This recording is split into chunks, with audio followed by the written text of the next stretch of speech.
بسم اللہ الرحمن الرحیم الصلاۃ والسلام علیک یا رسول اللہ، الصلاۃ والسلام علیک یا نبی اللہ، الصلاۃ والسلام علیک یا حبیب اللہ وعلی آلک و اصحابک یا نور اللہ صلی اللہ علیہ وسلم۔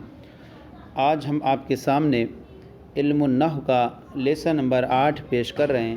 اس سے پہلے ہم نے آپ کی بارگاہ میں اس کے 7 اسباق تفصیل کے ساتھ پیش کیے تھے، جن میں ہم نے اس میں غیر متمکن کی 5 قسموں کا بیان تفصیل کے ساتھ پڑھا تھا 7ویں سبق میں۔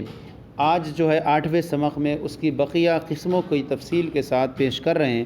ان میں سے نمبر 6 ہے اسماء ظروف۔ اسماء ظروف بھی مبنی ہوتے ہیں۔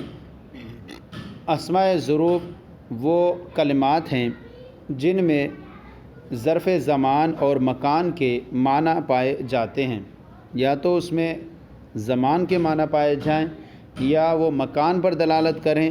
تو اس طرح سے اس کی 2 قسمیں نکل آتی ہیں، ایک ظرف زمان، دوسری ظرف مکان۔ تو پہلے ظرف زمان آپ کے سامنے پیش کر رہے ہیں۔ نمبر 1 ظرف زمان، جیسے از، اذا، متی، کیفا، ایانا، امسی، مذ، منذ، قط، عود، قبل، بعد۔ از اگر ہم اس کے معنی کی طرف جائیں تو از معنی ہوتا ہے اگر، جب، متی معنی جب، اور کیفا معنی کیسے، ایانا معنی کب، امسی معنی گزشتہ کل، مذ معنی اور منذ یہ ابتدائی وقت کے لیے آتے ہیں، کسی مدت پر دلالت کرنے کے لیے، اور قط معنی کبھی، اور عوضو یہ مستقبل میں استعمال ہوتا ہے، اور قطو کا جو استعمال ہوتا ہے وہ ماضی کے لیے استعمال ہوتا ہے۔ ان کے تفصیلات جب آپ کے سامنے پیش کر رہے ہیں، قبل معنی پہلے، بعد معنی بعد میں۔ اب یہاں پر ایک چیز آپ یاد رکھیں، جیسے قبل اور بعد، یہ ان کی ایک حالت ہوتی ہے وہ ضمے پر مبنی ہونے کی، یعنی قبل اور بعد وغیرہ ان کی 3 حالتیں ہیں، یا تو ان کا مضاف الیہ مذکور ہوگا، یا ان کا مضاف الیہ محذوف منفی ہوگا، اور ان کا مضاف الیہ نسیہ منسیہ ہوگا، بالکل بھلا دیا گیا ہوگا۔ اگر ان کا مضاف الیہ محذوف منفی ہو، نیت میں ہو، تو ایسی صورت میں یہ ضمے پر مبنی ہوتے ہیں، اور اگر ان کا مضاف الیہ بھلا دیا گیا ہو یا ان کا مضاف الیہ مذکور ہو تو ان 2 صورتوں میں یہ معرب ہوتے ہیں۔ تو مطلقاً نہ تو یہ مبنی کہہ سکتے ہیں پورے طور پر، نہ ان کو معرب، ایک حالت میں مبنی ہے اور 2 حالتوں میں یہ معرب ہوتے ہیں۔ اب یہاں تفصیلات پیش کر رہے ہیں آپ کے سامنے۔ سب سے پہلے ہے از۔ از جو ہے ماضی کے لیے ہے، اگرچہ مستقبل پر داخل ہو، یعنی فعل مستقبل پر داخل ہو، لیکن اس کا جو ہے استعمال ہے وہ ماضی کے لیے ہوتا ہے، یعنی مانن جو ہے وہ ماضی ہوتا ہے، اگرچہ اس کا استعمال جو داخل مستقبل پر ہو، اور اس کے بعد جملہ اسمیہ اور فعلیہ دونوں آ سکتے ہیں۔ از کے بعد جملہ اسمیہ بھی آتا ہے اور جملہ فعلیہ بھی آتا ہے، جیسے کہ جئتو کا اذ طلعت الشمس و اذ الشمس طالعۃ، میں تمہارے پاس آیا جب کہ سورج طلوع ہوا۔ یہاں پر تو اس کا جو ہے استعمال جو ہے یہ از داخل ہوا، ماضی پر داخل ہوا طلعت پر، اور یہاں اذ الشمس طالعۃ، یہاں جو ہے الشمس جو ہے یہ اسم ہے، تو یہاں کہیں گے کہ از کا استعمال ہے ماضی کے لیے ہے، اور یہاں پر جو ہے اس کے بعد آنے والا جملہ فعلیہ ہے، طلعت الشمس جملہ فعلیہ واقع ہوا، اور یہاں پر جو ہے اس کے بعد واقع ہونے والا جملہ اسمیہ ہے الشمس طالعۃ۔ تو چونکہ اس کے بعد آنے والا جملہ اسمیہ اور فعلیہ دونوں ہوتے ہیں اور دونوں پر داخل ہوتا ہے، لہذا پہلی مثال میں از جو ہے طلعت الشمس جملہ فعلیہ پر داخل ہے، اور دوسری مثال میں الشمس طالعۃ یہاں جملہ اسمیہ پر داخل ہے، اور ماضی کے لیے ہے اگرچہ مستقبل پر داخل ہو، اور یہاں پر ماضی کے لیے ہی ہے اور ماضی پر ہی داخل ہوا ہے۔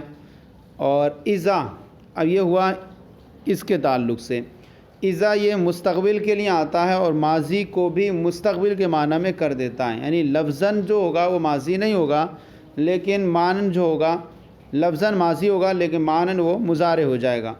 تو اذا یہ مستقبل کے لیے آتا ہے اور ماضی کو بھی مستقبل کے معنی میں کر دیتا ہے، اگرچہ لفظاً ماضی ہو لیکن معناً وہ مضارع ہوگا، مستقبل ہوگا۔ جیسے اذا جاء نصر اللہ، جب اللہ کی مدد آئے گی، اور آتی کا اذ طلعت الشمس، میں تمہارے پاس آؤں گا جب سورج طلوع ہوگا۔ یہاں پر دیکھیں کہ اذا داخل ہوا اور یہ جا ماضی پر داخل ہے، لیکن یہ معنوی طور پر معنی کے اعتبار سے مستقبل کے معنی میں جب آئے گی اللہ کی مدد۔ تو اذا یہ مستقبل کے لیے ہے اور داخل یہاں ماضی پر ہے، تو ماضی میں جب داخل ہوگا تو اسے مستقبل کے معنی میں کر دیا اس نے۔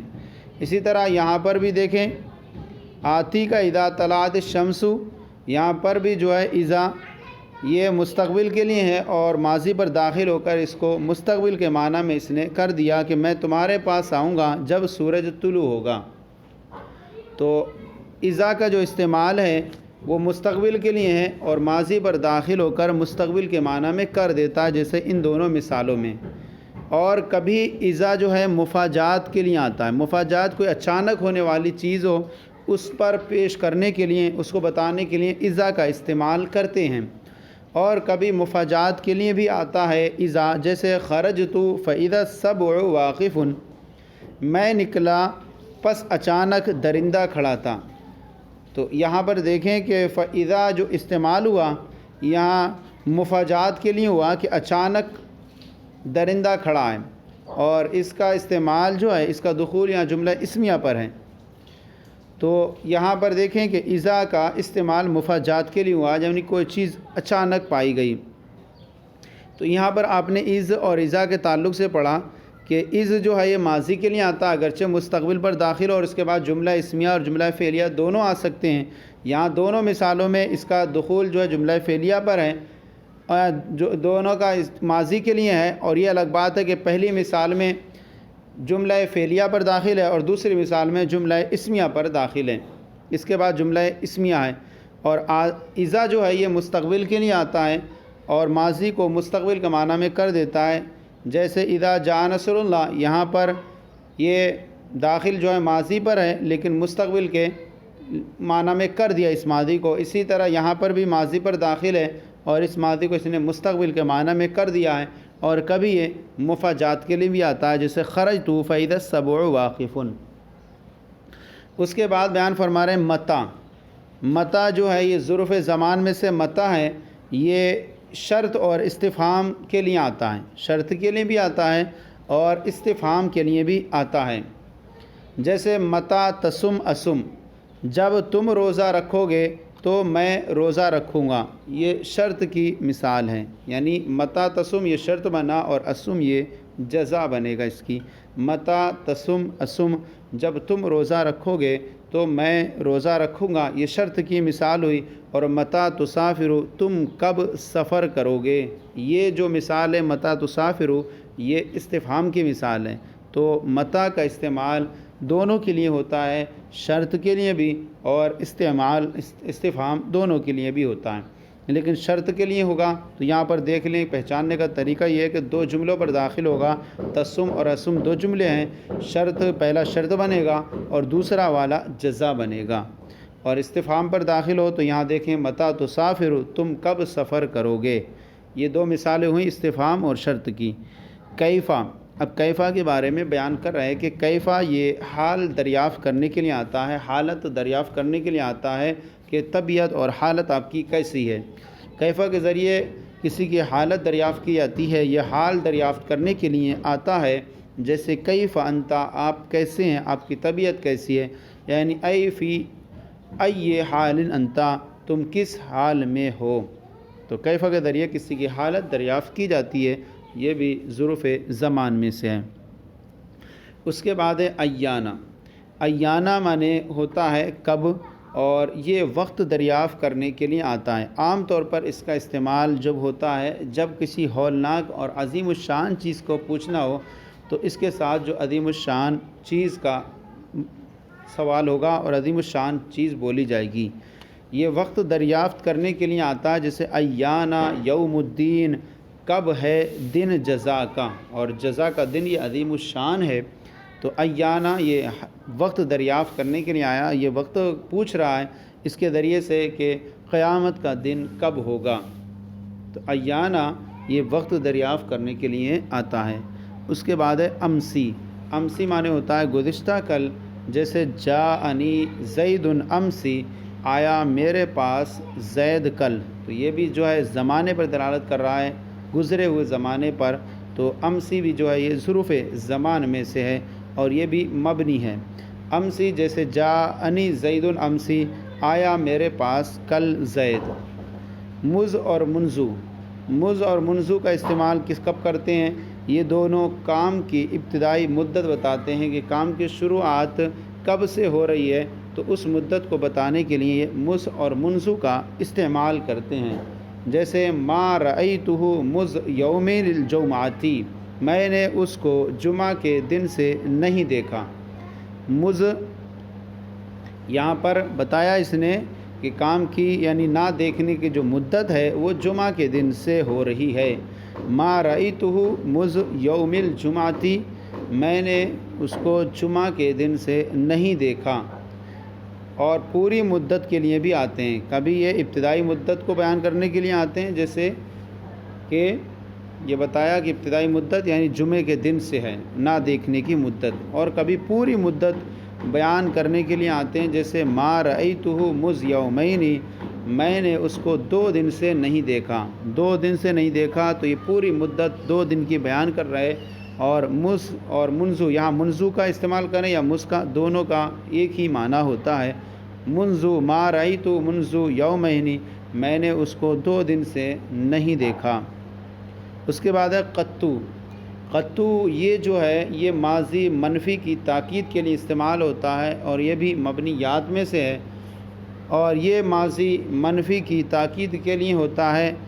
ما ضربتہ قطو، میں نے اس کو ہرگز نہیں مارا۔ تو یہاں ما ضربتہ جب بول دیا تھا تو یہ منفی ہو گئی تھی، میں نے اس کو نہیں مارا، اس کی مزید تاکید جو ہے قطو کے ذریعے ہو گئی، جس کا معنی ہو گیا ہرگز، میں نے اس کو ہرگز نہیں مارا۔ تو یہ ماضی منفی کی تاکید کے لیے آتا ہے کہ یہ ضربتہ ماضی منفی ہے کیونکہ اس پر ما داخل ہے اور قطو نے اس کی تاکید پیدا کر دی۔ اس کے بعد ہے اعوذ۔ اعوذ جو ہے یہ مستقبل منفی کی تاکید کے لیے آتا ہے، دونوں میں فرق ہے۔ قطو ماضی منفی کی تاکید کے لیے آتا ہے اور اعوذ یہ مستقبل منفی کی تاکید کے لیے آتا ہے، لہذا اعوذ کا استعمال اور دخول جو ہوگا وہ مستقبل منفی پر ہوگا، جیسے لا اضربہ اعوذ، میں اسے کبھی نہیں ماروں گا۔ یہ لا اضربہ کے ذریعے منفی ہو رہا تھا، یہ مستقبل منفی ہے کہ میں اس کو نہیں ماروں گا، لا کا دخول ہے اضربہ پر، اس کی تاکید جو ہے وہ اعوذ سے کر دی گئی اور بتایا گیا کہ میں اس کو کبھی نہیں ماروں گا۔ تو یہ لا اضربہ جو پہلے فعل منفی تھا، مستقبل تھا، اس کی تاکید اعوذ سے کر دی گئی اور معنی میں مزید تاکید ہو گئی کہ کبھی نہیں ماروں گا۔ اس کے بعد ہے قبل اور بعد۔ قبل اور بعد یہ ہم نے جو اوپر بیان کیا اشارتاً وہ یہاں پر بھی بیان کر رہے ہیں کہ جب کہ مضاف ہوں اور مضاف الیہ متکلم کی نیت میں ہو، جب مضاف ہوں اور مضاف الیہ متکلم کی نیت میں ہو تو اس صورت میں یہ کیا ہوں گے؟ ضمے پر مبنی ہوں گے، اور اگر اس کے علاوہ جو 2 صورتیں ہیں ان صورتوں میں یہ معرب ہوتے ہیں۔ قبل و بعد جب کہ مضاف ہوں اور مضاف الیہ متکلم کی بولنے والے کی نیت میں ہو، جیسے اللہ تعالیٰ کا فرمان ہے للہ الامر من قبل و من بعد، اللہ کے لیے تمام معاملہ ہے پہلے اور بعد میں۔ یہاں قبل ضمہ دیکھ رہے ہیں لام پر، اور بعد میں دال پر بھی ضمہ ہے، یعنی یہ متکلم کی نیت میں ہے، اور اس کا مضاف اور مضاف الیہ متکلم کی نیت میں، یعنی مراد اس کے بعد جو ہے من قبل کل شیء، من قبل کل شیء، تو اس کے بعد قبل کے بعد جو مضاف الیہ اس کا کل شیء ہے، اور بعد کے بعد بھی کل شیء یہ مضاف الیہ ہے۔ تو ایسی صورت میں جب مضاف الیہ متکلم کی نیت میں ہو تو یہ ضمے پر مبنی ہوتے ہیں، جیسے قبل اور بعد، اور جیسے انا حاضر من قبل، اب یہاں پر بھی یہ مضاف الیہ قبل کا جو ہے وہ متکلم کی نیت میں ہے، یعنی عبارت یوں نکلے گی، یعنی من قبل کا، میں تم سے پہلے حاضر ہوا، تو یہاں پر بھی یہ ضمے پر مبنی ہے۔ جیسے متی تجیئنا بعد، تم ہمارے پاس بعد میں کب آؤ گے. یہاں پر بعدو بھی جو ہے ضمے پر مبنی ہے، اور اس کا بعدو کا جو مضاف ہے وہ متکلم کی نیت میں ہے، یعنی عبارت یوں نکلے گی متی تجیئنا بعد ھذا. تو اگر مضاف الیہ اس کا ذکر کر دیں یا مضاف الیہ اس کا بالکل ہی ختم کر دیا جائے، بھلا ہی دیا جائے، تو ایسی صورتوں میں یہ معرب ہوتا ہے. اور اگر مضاف الیہ اس کا محذوف منوی ہو، متکلم کی نیت میں ہو، تو اس صورت میں یہ ضمے پر مبنی ہوتے ہیں، جیسا کہ آپ نے ان مثالوں کے اندر دیکھا. لیکن جیسے ہم اس کا مضاف الیہ ذکر کریں گے تو ایسی صورت میں ان کا اعرابی حالت بھی چینج ہو جائے گی. یہ تو ہوئے ظرف زمان سے جو تعلق رکھتے تھے مبنیات. اب آ رہے ہیں برآں ظرف مکان، جو مکان پر دلالت کرتے ہیں، وہ ظروف جو کسی زمانے کی مکان جگہ کو بتاتے ہیں. جیسے حیث جہاں کے لیے آتا ہے، اور مکان کے لیے بھی اس کا استعمال کرتے ہیں. قدام مانے آگے، خلف مانے پیچھے، تحت مانے نیچے، فوق مانے اوپر، اندہ مانے پاس، اینہ مانے کہاں، اور لدا لدن کا معنی بھی ہوتا ہے قریب اور پاس. فرق تھوڑا بیان کریں گے اندہ اور لدا لدن کے درمیان. تو آئیے سب کی تفصیلات پیش کر رہے ہیں آپ کے سامنے. سب سے پہلے حیث. حیث اکثر جملے کی طرف مضاف ہوتا ہے. اکثر اس کا استعمال جب بھی ہوتا ہے تو وہ جملے کی طرف مضاف ہوتا ہے. جیسے اجلس حیث زید جالس، تو بیٹھ حیث جالس زالد، جہاں زید بیٹھتا ہے. یعنی حیث یہ مضاف ہے، اور جملہ جو ہے زید جالس اس کی طرف مضاف ہے. یہ جملہ پورا مضاف الیہ بنے گا، یعنی عبارت یوں نکل کے آئے گی، یعنی اجلس مکان جلوس زید، زید کے بیٹھنے کی جگہ تو بیٹھ. تو یہاں پر حیث کا استعمال ہوا، اور یہ اکثر جملے کی طرح مضاف ہوتا ہے. جیسے آپ دیکھیں یا مثال میں کہ حیث یہ ہے، اور یہ زید جالس پورا جملہ اسمیہ ہے جس کی طرف یہ مضاف ہے. اس کے بعد ہے قدام و خلف. قدام مانے آگے، خلف مانے پیچھے. جیسے قام الناس قدام و خلف، اس کا مضاف الیہ یہاں پر مذکور نہیں ہے، متکلم کی نیت میں ہے، تو اس صورت میں یہ بھی ضمے پر مبنی ہوگا. جیسے قام الناس قدام و خلف، لوگ کھڑے ہوئے آگے اور پیچھے.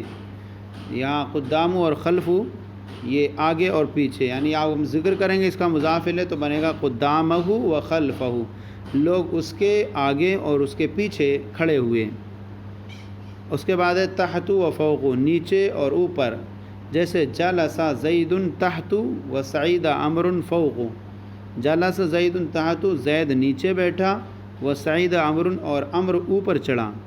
تو یہاں تحت جو ہے ضمے پر مبنی ہے، اور فوق بھی ضمے پر مبنی ہے، کیونکہ مضاف الیہ اس کا متکلم کی نیت میں ہے، اور یہ مکان پر دلالت کر رہے ہیں. یعنی اس کا اگر مضاف الیہ ذکر کریں گے تو یوں عبارت بنے گی تحت الشجرۃ، جلس زید تحت الشجرۃ. تو ایسی صورت میں یہ معرب ہو جائے گا، اور عامل کے اعتبار سے اس کا اعراب آئے گا، کیونکہ یہاں پر تحت پہ فتح اس لیے آئے گا کیونکہ جلسہ کا ایسی صورت میں یہ مفعول بن جائے گا، اور فوقہ پر پھر اس صورت میں فتح آئے گا کیونکہ یہ بھی جلسہ کا مفعول، اب سعیدہ کا جو مفعول بن جائے گا، سعیدہ کا.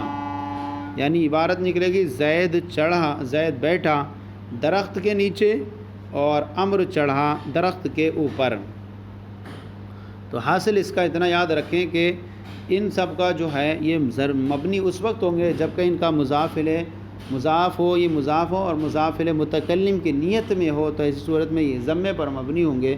اور اگر ان کا مضاف الیہ مذکور ہو جائے یا مضاف الیہ ان کا حذف کر دیا جائے، نسیہ منسیہ ہو جائے، تو ایسی صورت میں ان کا اعراب جو ہوگا وہ معرب ہوں گے، اور عامل کے اعتبار سے ان کا اعراب آئے گا کہ عامل جیسا چاہے گا ویسا اعراب آئے گا. جیسے کہ ان تمام مثالوں میں اگر ہم ذکر کریں تو یہ عامل کے اعتبار سے یہ مفعول بنیں گے. اس کے بعد ہے اندہ. اندہ معنی ہوتا ہے پاس. جیسے المال اندہ زید، مال زید کے پاس ہے. یہاں پر بھی یہ مضاف ہو کر استعمال ہوتا ہے، المال اندہ زید، مال زید کے پاس ہے. یہ بھی اندہ بھی جو ہے ظروف میں سے ہے اور ظروف مکان میں سے ہے. اور المال عند زید، مال زید کے پاس ہے. اس کے بعد ہے اینا اور انا. اینا اور انا خواہ استفہام کے لیے آئیں. جیسے اینا تذهب، تم کہاں جاتے ہو. انا تقعد، تم کہاں بیٹھو گے. یا شرط کے لیے ہوں، جیسے انا تجلس اجلس، تم جہاں بیٹھو گے میں بیٹھوں گا، یہاں شرط کے لیے ہے انا کا استعمال کیونکہ اجلس اس کی جزا ہے۔ اور انا تذہب اذہب، تم جہاں جاؤ گے میں بھی جاؤں گا، یہاں پر بھی شرط کے لیے ہے۔ اور انا کیفہ کے معنی میں بھی آتا ہے جبکہ فعل کے بعد آئے، انا کیفہ کے معنی میں بھی آتا ہے جبکہ فعل کے بعد آئے، جیسے کہ اللہ تعالیٰ کا ارشاد ہے فَأْتُوا حَرْثَكُمْ أَنَّا شِئْتُمْ، یہاں پر تم اپنی کھیتیوں میں آؤ جیسے تم چاہو۔ یہاں انا جو ہے یہاں کیفہ کے معنی میں ہے، اور کیونکہ یہاں جبکہ فعل کے بعد آئے، جیسے انا شئتم جبکہ فعل کے بعد آئے فَأْتُوا حَرْثَكُمْ أَنَّا شِئْتُمْ اَيْ کیفہ شئتم، پس تم آؤ اپنی کھیتیوں میں جس طرح چاہو۔ یعنی مراد یہ ہوگا یہاں جبکہ اس کے بعد فعل آئے، یہ ہوگی عبارت، جبکہ اس کے بعد فعل آئے، تو یہاں دیکھیں اس کے بعد فعل شئتم آ رہا ہے شاء سے، تو اس کے بعد فعل آنے کی وجہ سے انا یہاں کیفہ کے معنی میں ہوگا۔ تو انا کیفہ کے معنی میں ہوتا ہے جبکہ اس کے بعد فعل آئے، جیسے فَأْتُوا حَرْثَكُمْ أَنَّا شِئْتُمْ، یہاں جو ہے انا کو کیفہ کے معنی میں لیں گے، انا کو من اینا کے معنی میں نہیں لیں گے، ورنہ اس کا معنی خراب ہو جائے گا، اور معنی یہ ہوگا کہ تم جہاں سے چاہو آؤ، اور یہ درست نہیں ہوگا اس معنی، اس لیے یہاں کیفہ کے معنی میں لینا ہوگا۔ اور اس کے بعد جو فعل ہے جو شئتم ہے، تو حاصل اس کا یہ نکلا کہ اینا اور انا استفہام کے لیے بھی آتے ہیں، شرط کے لیے بھی آتے ہیں، اور انا کبھی کیفہ کے معنی میں بھی ہوتا ہے جبکہ اس کے بعد فعل آئے۔ لدا اور لدن، اندا کا معنی بھی پاس ہوتا تھا، اور لدا اور لدن کا معنی بھی پاس ہے، لیکن فرق یہ ہے کہ یہ دونوں اندا کے معنی میں ہوتے ہیں، لدا اور لدن دونوں اندا کے معنوں میں ہوتے ہیں، اور فرق اندا اور ان دونوں میں یہ ہے کہ اندا میں شے کا قبضہ اور ملک کا ہونا کافی ہے، اور ہر وقت پاس رہنا ضروری نہیں، صرف گھر میں بھی ہو تب بھی وہاں پر اندا کا استعمال کر سکتے ہیں، ہمارے پاس ہاتھ میں کوئی چیز موجود نہیں ہے تو وہاں اندا کا استعمال کر سکتے ہیں۔ یعنی اندا میں شے کا قبضہ اور ملک کا ہونا کافی ہے، صرف قبضہ ہو جائے ملک کافی ہو جائے، ہر وقت پاس رہنا ضروری نہیں، جیسے المال عند زید، مال زید کے پاس ہے، یہاں کہنا صحیح ہے خواہ مال خزانے میں ہو یا اس کے پاس حاضر ہو، جیب میں ہو یا ہاتھ میں ہو، تب بھی اندا کا استعمال کریں گے۔ اور المال لدى زید، یعنی مال زید کے پاس ہے، یہ اس وقت کہیں گے جب کہ مال زید کے پاس حاضر ہو، یعنی اس کے پاس موجود ہو، تبھی اس کا لدا اور لدن کا استعمال کر سکتے ہیں۔ پس اندا عام ہے اور لدا لدن خاص ہیں، خوب سمجھ لو کیا کہ لدا اور لدن کا استعمال صرف اسی وقت کریں گے جب کہ وہ چیز ہمارے سامنے پاس موجود ہو، اور اندا کا استعمال چاہے وہ پاس ہو یا سامنے موجود نہ ہو بلکہ گھر میں موجود ہو، تب بھی وہاں پر جو ہے وہ اندا کا استعمال کر سکتے ہیں، گویا کہ اندا عام ہے اور لدا لدن خاص ہیں۔ اس کے بعد فرماتے ہیں فائدہ نمبر 1، قبلو بعدو تحتو فوقو قدامو خلفو حیثو قطو اوزو ضمے پر مبنی ہوتے ہیں، جیسے ہم نے پیچھے بیان کیا کہ قبلو بعدو تحتو فوقو قدامو خلفو حیثو قطو اوزو یہ ضمے پر مبنی ہوتے ہیں، اور ایانا کیفا اینا فتح پر مبنی ہوتے ہیں۔ تو ہیں ظروف یہ سارے، لیکن ان کی جو ہے مبنی ہونے کی وہ حالت الگ الگ ہے، تو بعض اس میں سے ضمے پر مبنی ہوتے ہیں، جیسے کہ قبلو بعدو تحتو فوقو قدامو خلفو حیثو قطو اوزو ضمے پر مبنی ہوتے ہیں، اور ایانا کیفا اینا یہ فتح پر مبنی ہوتے ہیں، اور امسی کسرے پر مبنی ہوتا ہے، اور باقی ظروف جو تھے وہ سکون پر مبنی ہوتے ہیں، جیسے اذ تھا، متا تھا وغیرہ، مز تھا یہ سکون پر مبنی تھا، تو ان کے علاوہ جو ہوں گے وہ ظروف سکون پر مبنی ہوں گے، تو ہر ایک کی جو مبنی ہونے کی وہ حالت الگ الگ ہے، کوئی ضمے پر مبنی ہوگا، کوئی فتح پر مبنی ہوگا، اور کوئی کسرے پر اور کوئی سکون پر۔ فائدہ نمبر 2، ظروف غیر مبنی جب جملہ یا اذ کی طرف مضاف ہوں، بعض ظروف ایسے ہیں جو مبنی نہیں ہوتے، ظروف غیر مبنی جب جملہ یا از کی طرف مضاف ہوں تو ان کا فتح پر مبنی ہونا جائز ہے۔ بعض ظروف غیر مبنی جب جملہ یا از کی طرف مضاف ہوں تو ان کا فتح پر مبنی ہونا جائز ہے، جیسے اللہ تعالیٰ کے ارشاد ہے ھذا یوم ینفع الصادقین صدقہم لہم، یعنی یہ وہ دن ہے جو سچوں کو ان کی سچائی کا نفع دے گا۔ تو یہاں یوم کو مفتوح پڑھنا جائز ہے۔ یہاں پر دیکھیں کہ یہاں یوم ہے، یہ جملہ جو ہے ینفع الصادقین صدقہم، یہ پورا جملہ ہے، اس جملے کی طرف یوم کو مضاف کیا گیا ہے، لہذا اس یوم کو یوما بھی پڑھ سکتے ہیں اور یوں پڑھ سکتے ہیں ھذا یوم ینفع الصادقین صدقہم، تو فتح پر مبنی بھی پڑھ سکتے ہیں۔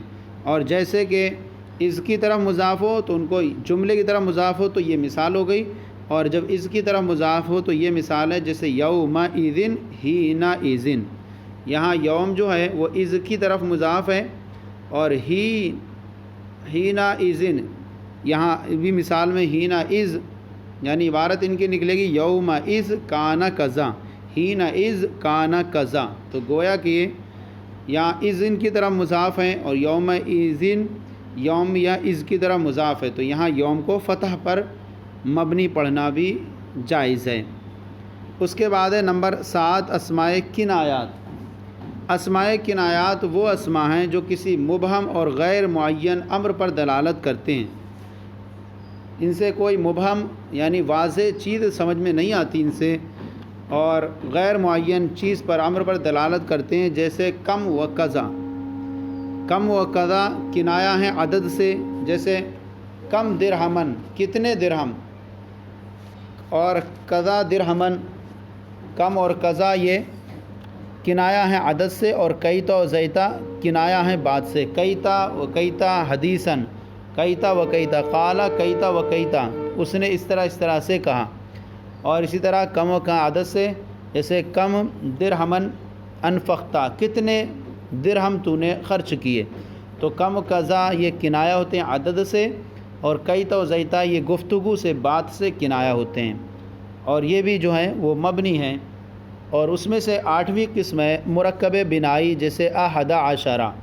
احد عشرہ 11، یہ مرکب بنائی میں 11 سے لے کر جو 19 تک ہیں دونوں جز فتح پر مبنی ہوں گے، سوائے 12ویں کے پہلے جز جو ہے وہ اکائی اسنا کے، کہ اس کا جو اعراب ہے وہ بدلتا رہتا ہے، یعنی وہ معرب ہوگا، اور 11 سے لے کر 19 تک دونوں جز جو ہوں گے وہ فتح پر مبنی ہوں گے، تو یہ مرکب بنائی کہتے ہیں۔ مرکب بنائی کی آپ نے تعریف پیچھے پڑھ لی تھی کہ دو اسموں کو ملا کر ایک کر دیا گیا ہو، اور دوسرا اسم کسی حرف کو شامل ہو، جیسے احد عشرہ کے اصل میں احدٌ و عشرٌ تھا، دونوں کو ملا کر ایک کر دیا گیا اور ایک بن گیا 11 کا عدد۔ تو اس طرح 11 سے لے کر 19 تک اسی طرح چلے جائیں آپ، احد عشرہ، اثنا عشرہ، یہ 12ویں کا جو پہلا جز ہے یہ صرف معرب ہوگا، باقی سارے مبنی ہوں گے، ثلاثۃ عشر 13، اربعۃ عشر 14، خمسۃ عشر 15، ستۃ عشر 16، سبعۃ عشر 17، ثمانیۃ عشر 18، تسعۃ عشر 19، تو یہ دونوں جز فتح پر مبنی ہوں گے جن کو مرکب بنائی کہتے ہیں۔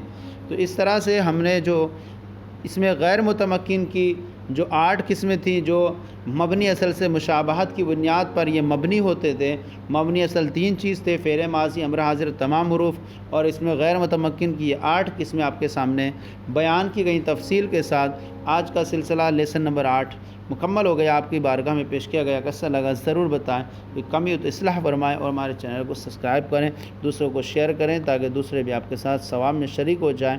جزاکم اللہ خیر، اللہ مزید برکت عطا فرمائے۔